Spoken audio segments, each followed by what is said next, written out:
近年嚟咧非常之興 SUV 車款啦，電車咧亦都係依家呢個時代嘅大勢所趨啊！好多唔同嘅車廠咧陸陸續續推出唔同嘅電車車款啦。SUV 電車，今日咧我哋要試嘅咧就係寶馬嘅 iX3。iX3 咧有別於 iX 啊，由零開始設計嘅電動車啊。簡單啲講句咧，其實 iX3 咧就係由 X3 轉成嘅電動車版。佢亦都係寶馬集團裡面唯一一個車款有齊4個驅動系統嘅柴油、電油、混能同埋純電。先講下佢個外觀啦，其實佢個長、闊、高咧都係同 X3 一模一樣大細嘅。你話有啲咩唔同？其實最明顯咧就係個軌面罩係變咗密封式啦，同埋拎款改咗啦，有啲藍色嘅小點綴啦，同埋喺後面睇咧非常之明顯嘅，就係冇一條排氣喉啦。而嚟到香港咧，只有一個版本，就係 M Sport Edition 後驅版嚟嘅。好，唔講咁多，我帶大家入去車廂睇睇先。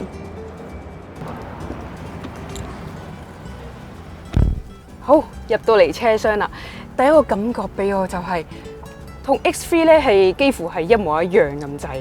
而至於有啲咩唔同咧，就係佢都有啲藍色嘅點綴，包括係佢軚盤上面啦、波棍位啦，同埋 Start Stop 掣都係多咗啲點綴嘅。先前咧，阿 Lawrence 同埋 Jean 咧都試咗 i4 嘅，我見到咧佢哋個 mon 咧前面個 mon 啊超靚啊，好大啊！點解呢個會分開嘅咧？係因為咧呢個咧係行 iDrive 7嘅，而 i4 咧係行 iDrive 8嘅。呢架車咧係針對家庭咧，咁所以咧設備上都非常之齊全。等我帶大家睇睇有啲咩基本設備先。多功能軚盤啦，3區恆溫冷氣，同埋有無線充電嘅。iX3 咧前座啦、後座啦都係真皮凳嚟嘅。有我最中意嘅大天幕啊！如果平時晏晝即係有太陽啦，我中意陽光與海灘啊嘛，開咗個天幕就好超，我中意嘅。雖然咧佢嘅設備就好齊全啦，但係其實咧佢仲有一個 package 咧俾大家加嘅7萬蚊嘅 Impressive Package。咁包啲乜嘢咧？有 Head-Up Display 啦，同埋 Harman Kardon 音響。佢原先咧佢係跟8隻喇叭嘅，但係咧你加咗 option 咧就會有16隻。咁嗰啲音質咧就更加靚啲啦。同埋咧就加咗個音響效果叫 Iconic Sound， 咁可能就比較似揸緊真車嘅感覺啩。仲有一個 Gesture Control 啦。360鏡頭同埋 Lumbar Support。最後一樣嘢好奇怪，就係咧廠方稱咧話咧佢前門嗰個玻璃係雙層設計，咁點解咧要加 option 先有而唔係 standard 有咧？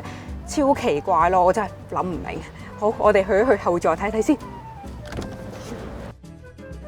OK， 嚟到後座啦，第一個感覺俾我就係哇，佢同 X3 咧係好相似嘅。廠方咧就強調話咧後座咧係冇乜點變，冇乜點影響到嘅，而後尾箱容量咧係少咗40列嘅。而嗰40列去咗邊咧？就係佢地台底下面咧拎咗嚟鋪電池。但係咧，其實我覺得整體成個車尾箱容量空間咧係冇乜點改變到，冇乜點影響到嘅，都係相當闊落嘅。加上咧佢仲有一個424分隔啦，用嚟車中泊或者 car camping 都冇問題啦。唯一咧我要挑剔嘅一樣嘢咧，就係點解佢後座嗰個中軸位依然存在咧？雖然咧佢個摩打係去咗後面啦，但係因為咧佢個車架係用翻 X3 嘅車架啊嘛，咁所以咧個中軸位依然存在咯。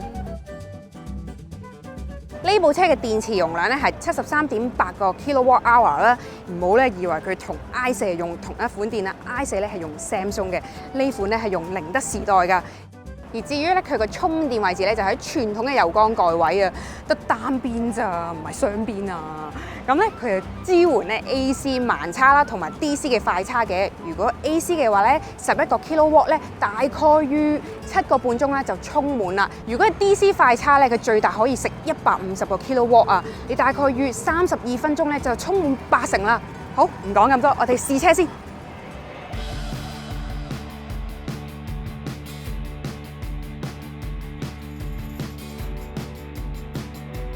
試車環節啦，其實我啱啱已經兜咗幾個圈試咗嗰個感覺先嘅。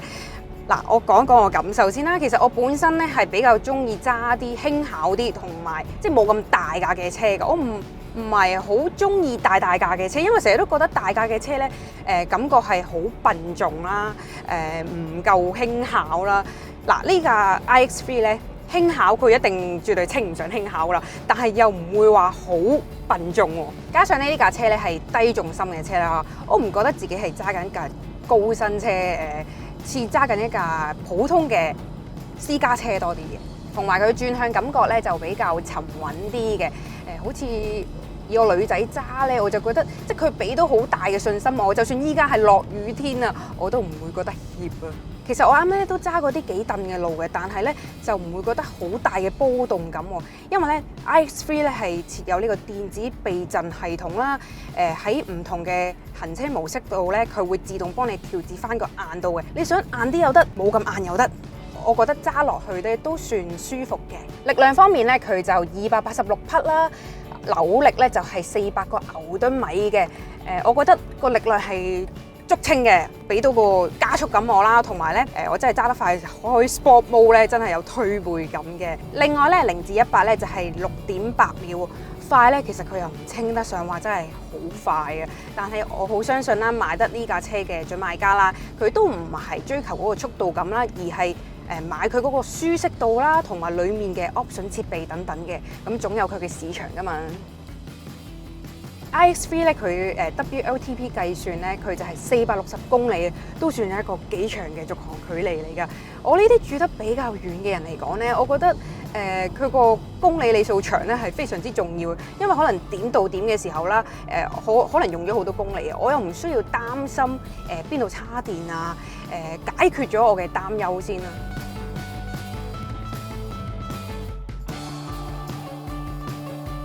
大家留意到咧，其實佢係冇轉波撥片嘅，唔好以為佢冇能量回收啊，其實咧係有嘅，佢係收埋咗喺 menu 裏面，咁佢分4個唔同嘅級別啦，中、高、低同埋自動。咁咧，其實咧俾我感覺，我覺得自動咧係真係好難捉摸，因為你唔知佢幾時停，幾時行嘅。我反而係中意咧中間嗰個多啲嘅，因為就比較易控制啦，同埋比較適合我嘅。啱啱咧，其實咧我都有提到啦，有個 package 啦，裡面咧有一項 option 嘢叫做 Iconic Sound 啦。其實咧開咗之後咧，真係咧會俾翻啲似汽油車嘅感覺你啊！補充翻呢一個 Iconic Sound 咧，其實係攞個奧斯卡大獎嘅裡面嘅其中一個配樂師去親自話 iX3 調製嘅音效嚟嘅，都幾似汽油車嘅感覺㗎。大家聽唔聽到啊？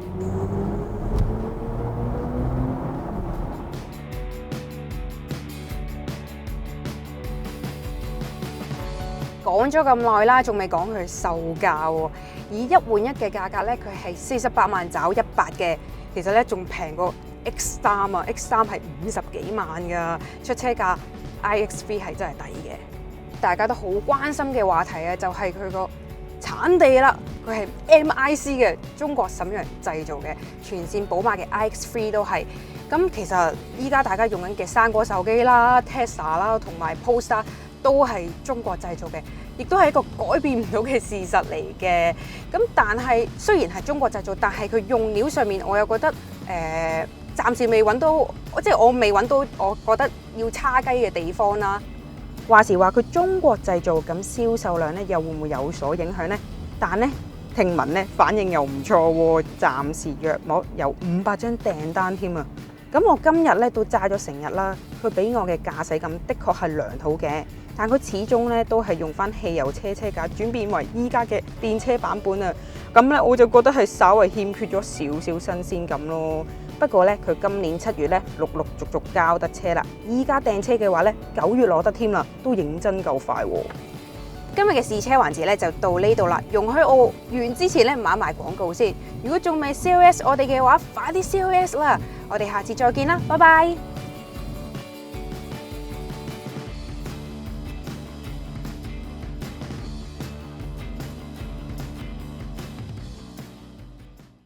而呢部車咧，其實咧係針對家庭啦，咁設備都幾齊全嘅。喂，有隻蚊！約32分鐘咧就充滿80%啦。試車。哎呀，唔好笑啦！咁剛才條片係咪好好睇呢？係我哋嘅團隊好用心去製作嘅。如果你想支持我哋嘅話呢 YouTube 咧最近多咗個 Super Fans 功能，喺 like 掣旁邊有個心心，撳入去咧可以揀選支持我哋嘅金額，再按照指示就完成㗎啦。你哋嘅少少支持咧，可以令到我哋行得更遠，拍更多好嘅影片俾大家睇。多謝大家！